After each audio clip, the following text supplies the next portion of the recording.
Hello എല്ലാവർക്കും നമ്മുടെ പുതിയൊരു വീഡിയോയിലേക്ക് സ്വാഗതം. ഞാൻ എൻ്റെ വീട്ടിൽ ചെന്നതിൻ്റെ അന്ന് രാത്രിയിൽ ഞങ്ങൾ ചായ ഇട്ട് കുടിച്ചിരുന്നപ്പോൾ ചേച്ചിയൊക്കെ ജോലി കഴിഞ്ഞിട്ട് വന്നിട്ടുണ്ടായിരുന്നു.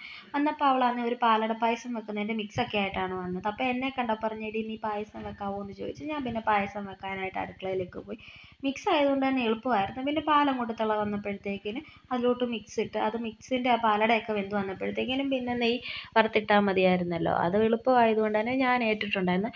അപ്പോഴത്തേക്കിനും നമ്മുടെ അയ്യപ്പായി അന്ന് ചായയൊക്കെ കുടിച്ച് ദേഹത്ത് ചായയൊക്കെ ആക്കിയിട്ടുണ്ടായിരുന്നു. ഞാൻ പായസം വെച്ചിട്ട് ചെല്ലുന്നിടം വരെ അയാളന്ന് ഭയങ്കര കളിയായിരുന്നു. പിന്നെ ഞാൻ പായസമൊക്കെ വെച്ച് ചെന്നിട്ട് അയാളെ ഫ്രഷ് ആക്കി. അയാൾക്കിപ്പോൾ ഇവിടെ വന്ന ഒരു ശീലമാണ്, ഇപ്പോൾ കൺമണിയുടെയും കിങ്ങിണിയുടെയും വീട്ടിൽ പോയി അവരെ രണ്ടുപേരെയും വന്ന പാടെ തന്നെ കാണണം എന്നുള്ളത്. അയാൾ അവിടെ പോകാനായിട്ട് കിടന്നുകൊണ്ട് നിർബന്ധം പിടിക്കുമായിരുന്നു. നെയ്യിലാണ് വറുത്തെടുത്ത അണ്ടിപ്പരിപ്പും മുന്തിരിയൊക്കെ പായസത്തിലോട്ട് ഇട്ടിട്ട് നല്ല വൃത്തിക്ക് ഇളക്കി നെയ്യ് പായസമായിട്ടൊക്കെ യോജിപ്പിച്ചിട്ട് അതിൻ്റെ ജോലി അവിടെ തീർത്ത് വെച്ചിട്ട് അയ്യപ്പായെ പോയി മേലൊക്കെ കഴുകി അയാൾക്ക് തുണിയൊക്കെ ഇട്ട് കൊടുത്തിട്ടുണ്ടായിരുന്നു. പായസത്തിൻ്റെ കൂടെ കഴിക്കാനായിട്ടും ചോറിന് അത്താഴത്തിന് എടുക്കാനായിട്ടും പപ്പടവും കാച്ചി. അച്ഛൻ മീനൊക്കെ വാങ്ങിക്കൊണ്ട് വന്നിട്ടുണ്ടായിരുന്നു. അമ്മയെല്ലാം നന്നാക്കി തന്നിട്ടുണ്ട്. പിന്നെ ഞാൻ അത് വറക്കാനായിട്ട് നിന്ന്. സീഡി മീനായിരുന്നു. അപ്പോൾ പിന്നെ മീനെല്ലാം വറുത്ത് ഞാൻ ആ മീൻ വറുക്കുന്ന സമയത്തേക്ക് അയ്യപ്പായേയും കൊണ്ട് പിന്നെ ചേച്ചി അച്ഛനും കൂടെ അന്ന് അവനെ കൺമണിയുടെയും കിങ്ങിണിയുടെയും വീട്ടിലോട്ട് കൊണ്ടുപോയി. അയാൾ കുളി കഴിഞ്ഞപ്പോഴേ ചെരുപ്പൊക്കെ ഇട്ട് റെഡി ആയിട്ട് നിൽക്കുമായിരുന്നു.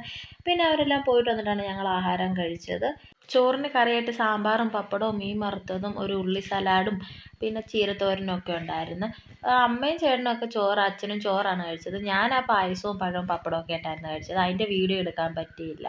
അപ്പോൾ നമ്മുടെ ഇന്നത്തെ വീഡിയോ ഇത്രയേ ഉള്ളൂ. ഇഷ്ടപ്പെടുകയാണെങ്കിൽ സബ്സ്ക്രൈബ് ചെയ്ത് കൂടെ കൂടണേ. Okay, by.